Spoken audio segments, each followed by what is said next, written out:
జగన్పై జనం తిరగబడి 2 ఏళ్ళు. కానీ జగన్ మాత్రం ఏంటి అనేది ఈ వీడియోలో మీకు విశ్లేషించే ప్రయత్నం చేస్తాను. ఇక విషయానికి వచ్చేసరికి సరిగ్గా ఇదే రోజు 2024 జూన్ 2వ తేదీన, అంటే 2 ఏళ్ల క్రితం ఇదే రోజు ఏం జరిగింది అంటే ఎన్నికల కౌంటింగ్. ఈ కౌంటింగ్లో భాగంగా ఉదయం 8 గంటలకు ప్రారంభమైంది. అప్పటి నుంచి జనాలందరూ కూడా చాలా ఉత్కంఠంగా టీవీలకు అతుక్కుపోయి ఉన్నారు. సో ఈ వీడియోలో కొంతమంది ఇంకా ఈవీఎంలు అవి ఇవి అని మాట్లాడే వాళ్ళకి, లేకపోతే ప్రజాస్వామ్యంలో ప్రజల యొక్క తీర్పుని కూడా గౌరవించకుండా అపహాస్యం చేసే వాళ్ళకి కొంచెం స్కిప్ చేయకుండా చూడండి, అర్థమవుతుంది. ఇక చెప్తున్నాను కదా ఇందాక, ఉదయం 8 గంటలకి కౌంటింగ్ ప్రక్రియ ప్రారంభమైంది. సో తొలితగా కౌంటింగ్లో ఏం జరుగుతుందండి?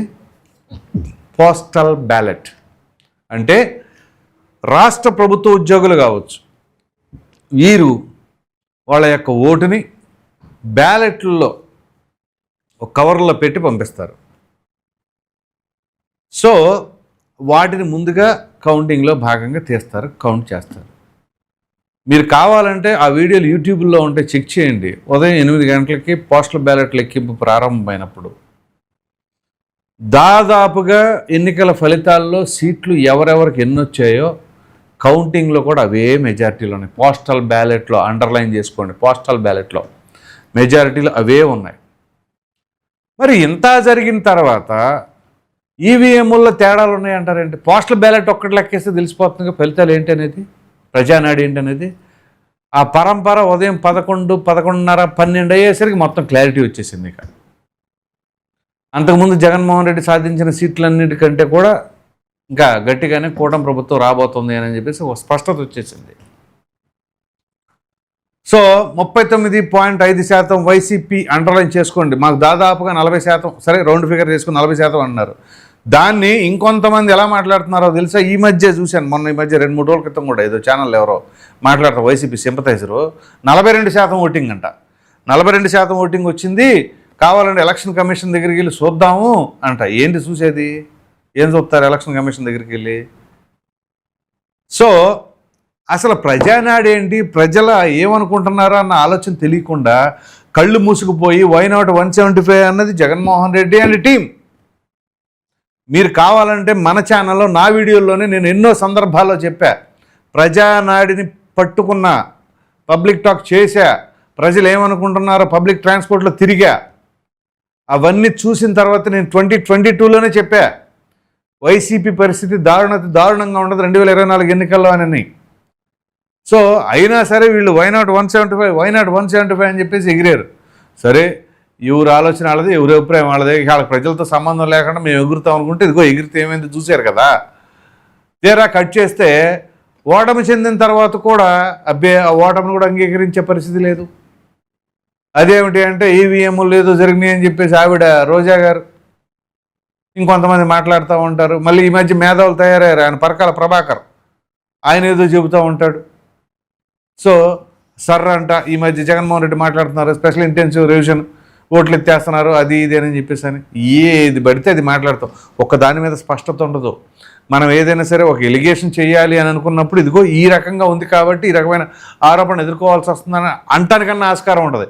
అసలు అట్లాంటి ఆస్కారం లేని వాటిని కూడా వీళ్ళు మాట్లాడుతూ ఉన్నారు అని అంటే ఇక వాళ్ళ నాలెడ్జ్ ఏమాత్రం ఉంది అని చెప్పేసి అర్థం చేసుకోవాలి. ఏంటి అంటే ఇక ఎంతకాడికి ఓటమి అనేదాన్ని అంగీకరించరు. పోని పరిపాలన సక్రమంగా చేస్తారా అంటే చెయ్యరు.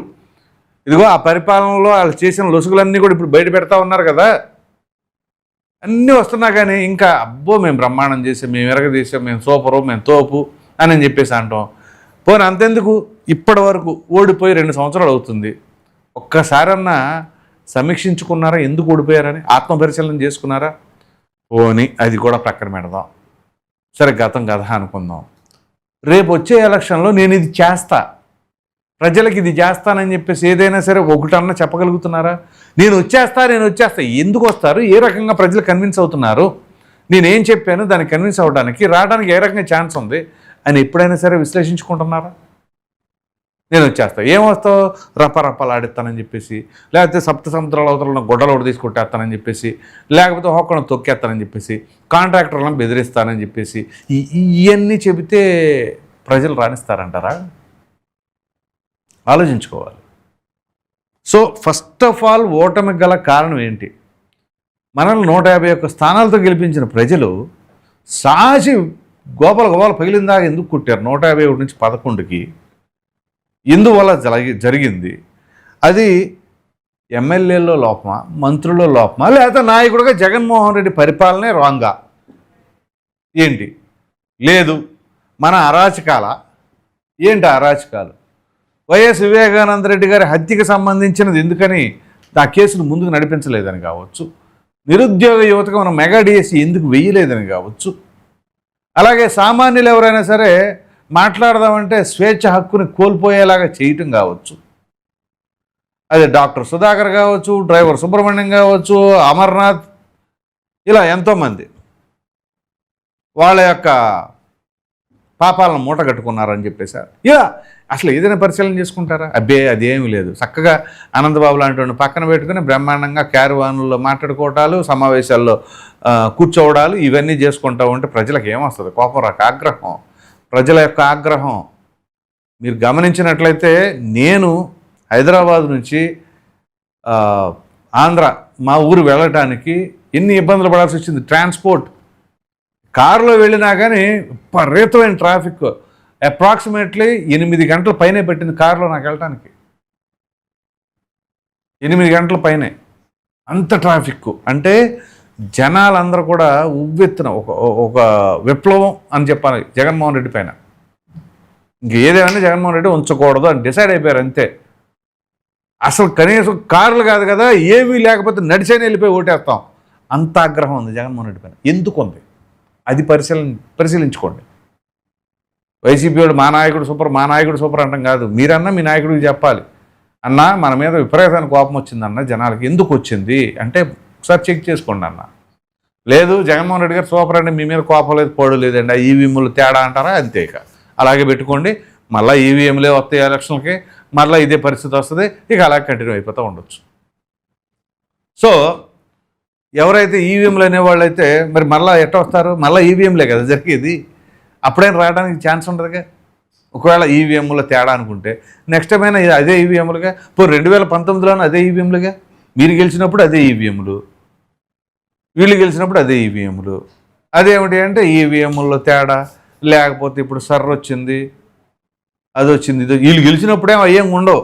తిరుపతిలో బై ఎలక్షన్ పెట్టుకొని బ్రహ్మాండంగా పక్క రాష్ట్రాల నుంచి బస్సులు వేసుకొని ఆ బస్సులు తీసుకొచ్చి ఆ బస్సుల్లో ఓట్లు వేయించుకొని, ఇంకా కొంతమంది గ్రాడ్యుయేట్ ఎమ్మెల్సీ ఎలక్షన్లు అప్పుడేమో వాళ్ళకి అంటే తెలియదు, అసలు డిగ్రీలో ఏ కోర్సులు ఉంటాయో తెలియదు, ఏ గ్రూపులు ఉంటాయో తెలియదు, ఏం చదువుతున్నా, ఏదమ్మా మీ కోర్సు ఏంటంటే అవన్నీ మాకు తెలియదు అయ్యా, రమ్మన్నారు ఓటేసామయ్యా. ఇది పరిస్థితి. ఎవరు చేశారు అవినీతి, ఎవరు చేశారు అన్యాయాలు, ఎవరు చేశారు అక్రమాలు, ఎవరు వేశారు దొంగ ఓట్లు తెలీదా? ఇవాళ సోషల్ మీడియా ఉంది, గుర్తుంచుకోండి, అరచేతులు అన్నీ తెలిసిపోతున్నాయి అరసెకండ్లోనే. సో ఇంకా మనం ఏదో బ్రహ్మాండంగా చేసామని చెప్పి సమర్థించుకోండి. ఇప్పుడు దానికి బయట వాళ్ళు ఎవరు మోసం చేస్తారు, మిమ్మల్ని మీరు మోసం చేసుకున్నట్టే. అది మాకు ప్రజలతో సంబంధం లేదు, ప్రజా తీర్పు అంటే గౌరవం లేదు. లేకపోతే ప్రజలు ఆ రకంగా మాకు జగన్మోహన్ రెడ్డిని ఘంటాపథంగా వెళ్ళి ఓట్లు వేసి వస్తే అబ్బే ఈవీఎంలు తేడా ఉందని చెప్పేసి అంటున్నారండి. దానికంటే మూర్ఖత్వం అనాలి అట్లా మాట్లాడే వాళ్ళని. అంటే వాస్తవాలు ఏంటి అనేది మనకు అనవసరం. ఎవరు అడిగినారంటే జగన్మోహన్ రెడ్డికే ఓటేసాను అన్నారంట. మరి వీళ్ళు ఎవరిని అడిగారు? మరి నేను అడిగా, ఏంటి మీ ఉద్దేశం ఏంటి అని చెప్పేసి. ఓటు ఎవరికి వేసారని గట్టిగా మనం ఓటేసి చెప్పకూడదు అసలు. వాస్తవంగా మీకు ఈ ప్రభుత్వం పట్ల ఎట్లా ఉంది, జగన్మోహన్ రెడ్డి పాలన ఎలా ఉంది అని అంటే ఆ రోజు బయట పెట్టారు కదా. ఇంత జరుగుతున్నా ఇంకా ఇప్పుడు కదా అలా మాట్లాడుతూ ఉంటే ఇంకేం చెప్తారు? సరే ఇప్పుడు ఈ 2 ఏళ్లలో వీళ్ళు ఏం చేస్తున్నారు ఏంటి అనేది తర్వాత మాట్లాడదాం. ఎందుకంటే పోనీ వీళ్ళ పరిపాలన 100% బ్రహ్మాండంగా ఉందా లేదా అనేది ప్రజలను అడిగితే ప్రజలే చెప్తారు. ఇప్పుడు రేపు మా స్థానిక సంస్థల ఎన్నికలు కూడా రాబోతున్నాయి కాబట్టి అది కొంచెం క్లారిటీ ఉంటుంది. ఏది అరాచకాలు, విధ్వంసాలు, దాడులు, దాష్టికాలు ఇట్లాంటివి ఏమి లేకుండా సజావుగా సాగుతాయని అనుకుంటున్నాను. ఎందుకంటే మనం గత ప్రభుత్వ హయాంలో జరిగిన స్థానిక సంస్థల ఎన్నికలు ఎంత దారుణంగా ఎంత కిరాతకంగా జరిగినాయి అనేది ప్రత్యేకంగా చెప్పనక్కర్లేదు. సో ఆ తరహాలో అయితే ఇప్పుడు జరుగుతుందని చెప్పి మాత్రం ప్రజలు అంతగా ఊహించట్లేదులే అట్లాంటి దాడులు ఇప్పుడు జరుగుతాయని చెప్పేసి. సో ఏదేమైనా జగన్మోహన్ రెడ్డి గారిని మాకు మీరు వద్దు బాబు అని దండం పెట్టి ప్రజలు పంపించేసి నేటికి 2 ఏళ్ళు పూర్తి. సో దీన్ని వాళ్ళు అఫ్కోర్స్ విద్రోహం, ఆ ద్రోహం, ఈ ద్రోహం అని ఏ పేర్లు పెట్టుకున్నా ప్రజలు అంతిమంగా నిర్ణయిస్తారు. ఇప్పుడు జగన్మోహన్ రెడ్డిని మిస్ అయిపోయాము, ఆయన ఉంటే బటన్ నొక్కేవాడు అని చెప్పేసి కొంతమంది అభిప్రాయపడుతున్నారు. ఎవరెవరి మీద ఏదో చెప్తున్నారులే. సరే, ఎనీహౌ ఏది ఏమైనా జగన్మోహన్ రెడ్డికి ఉండే అభిమానులు వాళ్ళకే ఉంటారు. కానీ ఆ అభిమానులు ఇప్పటికి అలాగే ఉన్నారా? ఆ పర్సంటేజ్ 39.5% అండర్లైన్ చేసుకోండి. ఈ 39.5% అప్పుడు వచ్చిన ఓటింగు ఇప్పటికీ అట్లాగే ఉందా, డ్రాప్ అయ్యిందా, అది కూడా చెక్ చేసుకోండి. ఎందుకంటే వీళ్ళు పెరుగుతున్న ప్రెస్ మీట్లు, మాట్లాడుతున్న మాటలు దానివల్ల ఏమవుతుంది అనేది కూడా ప్రజలు గమనిస్తూ ఉన్నారు. సో మరి మీరేమనుకుంటున్నారు? ఈ 2 ఏళ్లలో ఇంకా వాళ్ళలో పరివర్తన రాలేదు, లేదా వీళ్ళ పరిపాలన పైన మీ అభిప్రాయం ఏంటి అని చెప్పేసి కామెంట్ సెక్షన్లో తప్పకుండా తెలియజేయండి. Thank you.